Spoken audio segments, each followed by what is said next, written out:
ओम ओम ओम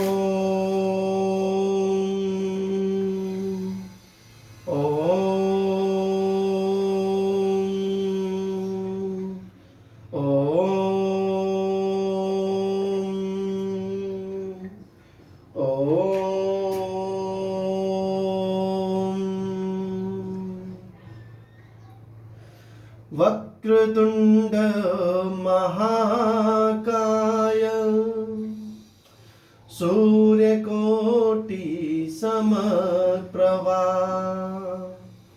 निर्विघ्नं गुरुदेवमेव सर्वकार्येषु सर्वदा। ओम श्री गणेशाय नमो नमः। ओम मंगलम भगवान विष्णु मंगलम गरुड़ध्वजा मंगलम पुंडरीकाक्ष मंगलाहे तनोहरि। ओम नमो लक्ष्मी नारायण नारायण नारायण नमो नमः। ओम नमो लक्ष्मी नारायण नारायण नमो नमः। ओम मांगल्य मांगल्य सर्वाधिके गौरी नारायणी नमस्तस्यै नमस्तस्यै नमस्तस्यै नमो नमः। या देवी सर्वभूतेषु सृष्टिरूपेण संस्थिता नमस्तस्यै नमस्तस्यै नमस्तस्यै नमो नमः। या देवी सर्वभूतेषु विद्यारूपेण संस्थिता नमस्तस्यै नमस्तस्यै नमस्तस्यै नमो नमः। ओम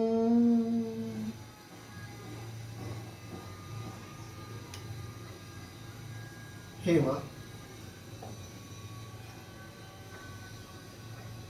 हमें सद्बुद्धि दे कि हम सदैव सत्य के मार्ग पर चलें, सदैव प्रेम भावना अपने मन में बसाए रखें, सदैव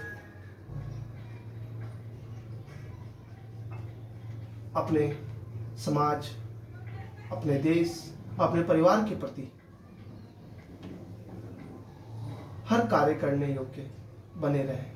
हे मैया, हमें अपने चरणों में जगह दे माँ, हमें अपने आंचल की छांव में बिठाए रखना मैया, हमें अपना आशीर्वाद प्रदान करें। ओम। आज माँ दुर्गा के 5वें रूप यानी स्कंद माता के रूप के हम दर्शन कर रहे हैं और आज हम उन्हीं की आराधना कर रहे हैं। माँ स्कंद माता हम सब पर अपनी कृपा दृष्टि बनाए रखें, हम सब पर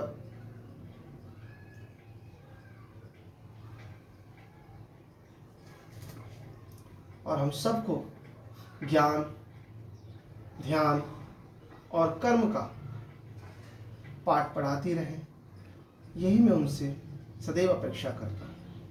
ओम नमो स्कंद माताय नमो नमः।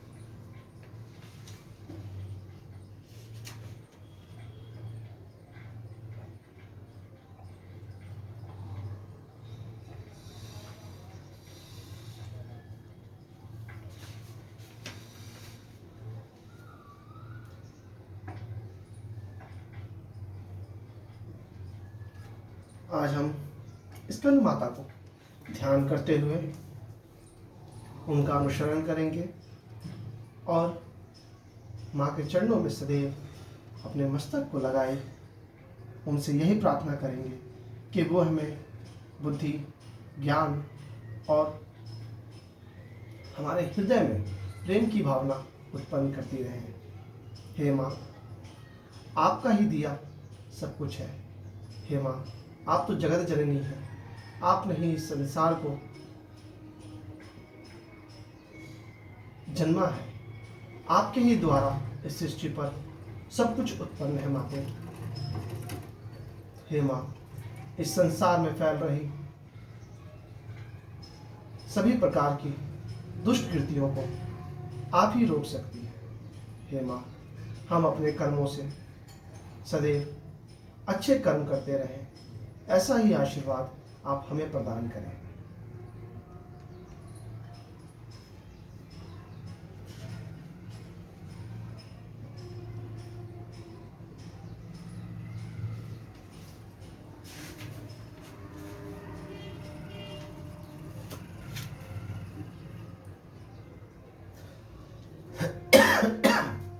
तो नवरात्रि की व्रत कथा हम प्रारंभ करने जा रहे हैं, जो इस प्रकार है। बृहस्पति जी बोले, हे ब्रह्मा जी, आप अत्यंत बुद्धिमान, सर्वशास्त्र और चारों वेदों को जानने वालों में श्रेष्ठ हो। हे प्रभु, कृपा कर मेरा वचन सुनो। चैत्र, अश्विन माघ और आषाढ़ के शुक्ल पक्ष में नवरात्रि का व्रत और उत्सव क्यों किया जाता है? हे भगवान, इस व्रत का फल क्या है? किस प्रकार करना उचित है? और पहले इस व्रत को किसने किया है, वो विस्तार से कहिए। बृहस्पति जी का ऐसा वचन सुनकर ब्रह्मा जी कहने लगे कि हे बृहस्पति, प्राणियों का हित करने की इच्छा से तुमने बहुत अच्छा प्रश्न किया है। जो मनुष्य मनोरथ पूर्ण करने वाली दुर्गा, महादेव, सूर्य और नारायण का ध्यान करते हैं, वे मनुष्य धन्य हैं। यह नवरात्रि का व्रत संपूर्ण कामनाओं को पूर्ण करने वाला है। इसके करने से पुत्र चाहने वालों को पुत्र, धन चाहने वालों को धन और विद्या चाहने वालों को विद्या और सुख चाहने वालों को सुख मिलता है। इस व्रत के करने से रोगी मनुष्य का रोग दूर हो जाता है और कारागार में बंद हुआ मनुष्य बंधन से छूट जाता है। मनुष्य की समस्त विपत्तियां दूर हो जाती हैं और उसके घर में संपूर्ण संपत्तियां आकर उपस्थित हो जाती है। बंधया और काक बंधया के इस व्रत के करने से पुत्र पैदा होता है। समस्त पापों को दूर करने वाले इस व्रत के करने से ऐसा कौन सा मनोरथ है जो सिद्ध नहीं हो सकता? जो प्राणी इस अलभय मनुष्य देह को पाकर भी नवरात्रि का व्रत नहीं करता, वह अनेक प्रकार से दुखी रहता है। यदि व्रत करने वाला मनुष्य सारे दिन का उपवास न कर सके तो एक समय भोजन करे और उस दिन बांधवों सहित नवरात्रि व्रत की कथा का वर्णन करे। हे बृहस्पति, जिसने पहले इस महाव्रत को किया है उसका पवित्र इतिहास मैं तुम्हें सुनाता हूँ, तुम सावधान होकर सुनो। इस प्रकार ब्रह्मा जी का वचन सुनकर बृहस्पति जी बोले, हे ब्राह्मण, मनुष्यों का कल्याण करने वाले इस व्रत के इतिहास को कहो। मैं सावधान होकर सुन रहा हूँ। आपकी शरण आए हुए मुझ पर कृपा करो। ब्रह्मा जी बोले, मनोहर, नगर में पीठक नाम का एक अनाथ ब्राह्मण रहता था। वह भगवती दुर्गा का भक्त था। उसके संपूर्ण सद्गुणों से युक्त मानो ब्रह्मा की सबसे पहली रचना हो ऐसी यथार्थ नाम वाली सुमति नाम की एक अनंत सुंदर पुत्री उत्पन्न हुई। वह कन्या सुमति अपने पिता के घर बालकपन में अपनी सहेलियों के साथ क्रीड़ा करती हुई इस प्रकार बढ़ने लगी कि जैसे शुक्ल पक्ष में चंद्रमा की कला बढ़ती है। उसका पिता प्रतिदिन जब दुर्गा जी की पूजा और होम किया करता तो उस समय वह भी नियम से वहां उपस्थित रहती। एक दिन सुमति अपनी सखियों के साथ खेलने लग गई और भगवती के पूजन में उपस्थित नहीं हुई। उसके पिता को पुत्री की असावधानी देखकर क्रोध आया और पुत्री से कहने लगा कि हे दुष्ट पुत्री, आज प्रभात से तुमने भगवती का पूजन नहीं किया, इस कारण मैं किसी कुष्ठी और दरिद्र मनुष्य के साथ तेरा विवाह करूंगा। इस प्रकार कुपित पिता के वचन सुनकर सुमति को बड़ा दुख हुआ और पिता से कहने लगी कि हे पिताजी, मैं आपकी कन्या हूँ, सब तरह से आपके अधीन हूँ, जैसी आपकी इच्छा हो वैसा मेरा विवाह कर सकते हैं, पर होगा वही जो मेरे भाग्य में लिखा होगा। मेरा तो इस पर पूर्ण विश्वास है। मनुष्य न जाने कितने मनोरथ का चिंतन करता है, पर होता वही है जो भाग्य में विधाता ने लिखा है। जो जैसा कार्य करता है उसको फल भी उसी के कर्म के अनुसार मिलता है, क्योंकि कर्म करना मनुष्य के अधीन है, पर फल सदैव देव के अधीन है। जैसे अग्नि में पड़े तृणादि को अधिक प्रदीप्त कर देते हैं, उसी प्रकार अपनी कन्या को ऐसे निर्भयता से कहे हुए वचन सुनकर ब्राह्मण को और अधिक क्रोध आया। तब उसने अपनी कन्या का विवाह एक कुष्ठी के साथ कर दिया और अत्यंत क्रोधित होकर पुत्री से कहने लगा, जाओ जाओ, जल्दी जाओ और अपने कर्म का फल भोगो। देखें भला भाग्य के भरोसे रहकर क्या करती हो। इस प्रकार से कहे हुए पिता के कटु वचनों को सुनकर सुमति मन में विचार करने लगी कि अहो मेरा बड़ा दुर्भाग्य है जिससे मुझे ऐसा पति मिला। इस तरह अपने दुख का विचार करती हुई वह सुमति अपने पति के साथ वन में चली गई और भयावने कुशायुक्त उस स्थान पर उन्होंने वह रात बड़े कष्ट से व्यतीत की। उस गरीब बालिका की ऐसी दशा देखकर भगवती पूर्व पुण्य के प्रभाव से प्रकट होकर सुमति से कहने लगी कि हे दीन ब्राह्मणी, मैं तुम पर प्रसन्न हूँ, तुम जो चाहो सो वरदान मांग सकती हो। मैं प्रसन्न होने पर मनवांछित फल देने वाली हूँ। इस प्रकार भगवती दुर्गा का वचन सुनकर ब्राह्मणी कहने लगी कि आप कौन हैं जो मुझ पर प्रसन्न हुई हैं? यह सब मुझसे कहो और अपनी कृपा दृष्टि से मुझ दीन दासी को कृतार्थ करो। ऐसा ब्राह्मणी का वचन सुनकर देवी कहने लगी कि मैं आदिशक्ति हूँ और मैं ही ब्रह्मविदा और सरस्वती हूँ। मैं प्रसन्न होने पर प्राणियों का दुख दूर कर उनको सुख प्रदान करती हूँ। हे ब्राह्मणी, मैं तुझ पर तेरे पूर्व जन्म के पुण्य के प्रताप से प्रसन्न हूँ। तुम्हारे पूर्व जन्म का वृत्तांत सुनाती हूँ, सुनो। तो पूर्व जन्म में निषाद भील की स्त्री थी और अति पवित्रता थी। एक दिन तेरे पति निषाद ने चोरी की। चोरी करने के कारण तुम दोनों को सिपाहियों ने पकड़ लिया और ले जाकर काल कोठरी में कैद कर दिया। उन लोगों ने तुझे और तेरे पति को भोजन नहीं दिया। इस प्रकार नवरात्रि के दिनों में तुमने न तो कुछ खाया न जल ही पिया, इसलिए 9 दिन तक नवरात्रि का व्रत हो गया। हे ब्राह्मणी, उन समय नवरात्रि का दिन चल रहा था। उन दिनों में जो व्रत हुआ, उस व्रत के प्रभाव से प्रसन्न होकर मैं तुम्हें मनोवांछित फल देती हूँ।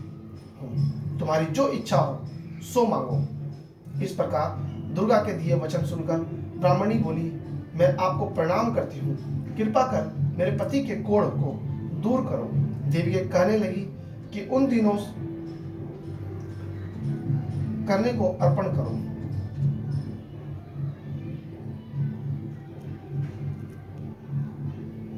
कोढ़ को दूर करो। देवी कहने लगी कि उन दिनों में जो तुमने व्रत किया, उस व्रत के एक दिन का पुण्य अपने पति का कोढ़ दूर करने को अर्पण करो। मेरे प्रभाव से तेरा पति कोढ़ से रहित और सोने के समान शरीर वाला हो जाएगा। ब्राह्मणी बोले कि इस प्रकार देवी के वचन सुनकर वह ब्राह्मणी बहुत प्रसन्न हुई और पति को निरोग करने की इच्छा से ठीक है ऐसा बोली। तब उसने पति का शरीर भगवती दुर्गा की कृपा से कुष्ठहीन होकर कांति युक्त हो गया, जिसकी कांति के समान सामने चंद्रमा की कांति भी क्षीण हो जाती है। वह ब्राह्मणी पति की मनोहर देह देखकर देवी को अति पराक्रम वाली समझकर स्तुति करने लगी। हे दुर्गे, आप दुर्गति को दूर करने वाली, तीनों जगत का संताप हरने वाली, समस्त दुखों को दूर करने वाली, रोगी मनुष्य को रोग निरोग करने वाली, प्रसन्न होने पर मनवांछित वस्तु देने वाली और दुष्ट मनुष्यों का नाश करने वाली हो। तुम ही सारे जगत की माता और पिता हो। हे अम्बे, मुझ अपराध रहित अबला की मेरे पिता ने पुष्टि के साथ विवाह कर मुझे घर से निकाल दिया। उनकी निकाली हुई मैं पृथ्वी पर घूमने लगी।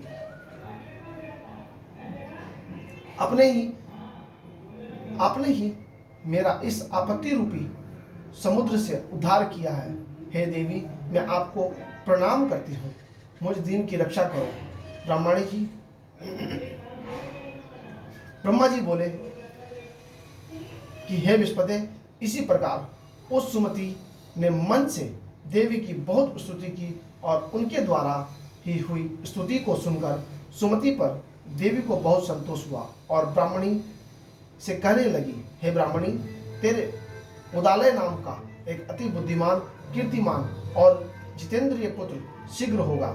ऐसे कहकर वह देवी उस ब्राह्मणी से फिर कहने लगी कि हे ब्राह्मणी, और जो कुछ तेरी इच्छा हो वही मनवांछित वस्तु मांग सकती हो।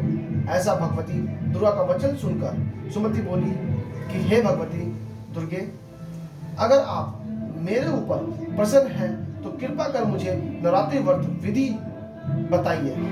हे दयावंती, जिस विधि से नवरात्रि व्रत करने से आप प्रसन्न होती हैं, उस विधि और उसके फल को मुझसे विस्तारित पूर्वक से कहे। इस प्रकार ब्राह्मणी के कहे वचन सुनने से समस्त पापों से छूटकर मोक्ष की प्राप्ति होती है। अश्विन मास में शुक्ल पक्ष की प्रतिपदा से लेकर 9 दिन तक विधि पूर्वक व्रत करें। यदि दिन भर व्रत न कर सको तो एक समय भोजन करें। पढ़े लिखे ब्राह्मणों से पूछकर कलश स्थापना करें और वाटिका बनाकर उसको प्रतिदिन जल से सींचें। महाकाली, महालक्ष्मी और महासरस्वती की मूर्तियां बनाकर उनकी नित्य विधि सहित पूजा करें और पुष्पों से विधि पूर्वक अधर्य दें। बिजौरा के फूल से अधर्य देने से रूप की प्राप्ति होती है और जायफल से कीर्ति तथा दाग से कार्य की सिद्धि होती है। आंवले से सुख और केले से भूषण की प्राप्ति होती है। इस प्रकार फलों से अधर्य देकर यथा विधि हवन करें। खांड, घी, गेहूं, शहद, जौ, तिल, बिलव, नारियल, दाख और कदम्ब से हवन करें। गेहूं से होम करने से लक्ष्मी की प्राप्ति होती है। खीर व चंपा से पुष्पों से धन और पत्तों से तेज एवं सुख की प्राप्ति होती है। आंवले की कीर्ति और केले से पुत्र प्राप्ति होती है। कमल से राज, सम्मान और दाखों से सुख संपत्ति की प्राप्ति होती है। खांड, घी, नारियल, शहद, जौ और तिल इनसे तथा फलों से होम करने से मनवांछित वस्तु की प्राप्ति होती है। व्रत करने वाला मनुष्य इस विधान से होम कर आचार्य को अत्यंत नम्रता से प्रणाम करे और यज्ञ की सिद्धि के लिए उसे दक्षिणा दे। इस महाव्रत को पहले बताई हुई विधि के अनुसार जो करता है उसके सब मनोरथ पूर्ण हो जाते हैं। इसमें तनिक भी संशय नहीं है। इन 9 दिनों में जो कुछ दान आदि किया जाता है उसका करोड़ों गुना फल मिलता है। इस नवरात्रि का व्रत करने से ही अश्वमेघ यज्ञ का फल मिलता है। हे ब्राह्मणी, इस संपूर्ण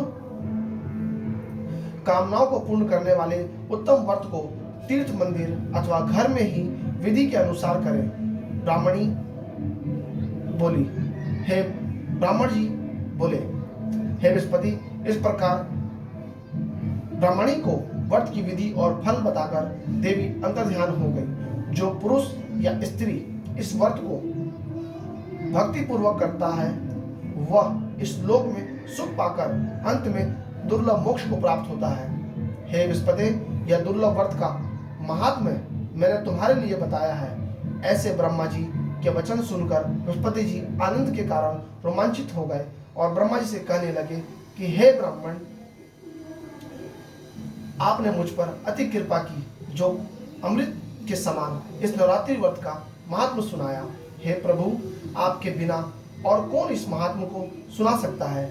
ऐसे बृहस्पति जी के वचन सुनकर ब्रह्मा जी बोले, हे बृहस्पति, तुमने सब प्राणियों का हित करने वाले इस अलौकिक व्रत को पूछा है, इसलिए तुम धन्य हो। यह भगवती शक्ति संपूर्ण लोक की पालन करने वाली है। इस महादेवी के प्रभाव को कौन जान सकता है।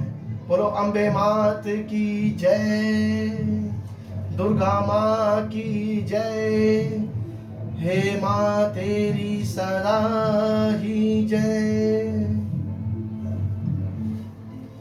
इस प्रकार नौ दुर्गा व्रत की कथा हम समाप्त करते हैं और अनुरोध करते हैं कि सब को सुख संपत्ति और प्रेम भाव इत्यादि माँ दुर्गे अपने चरण कमलों से प्रदान करें। ओम नमो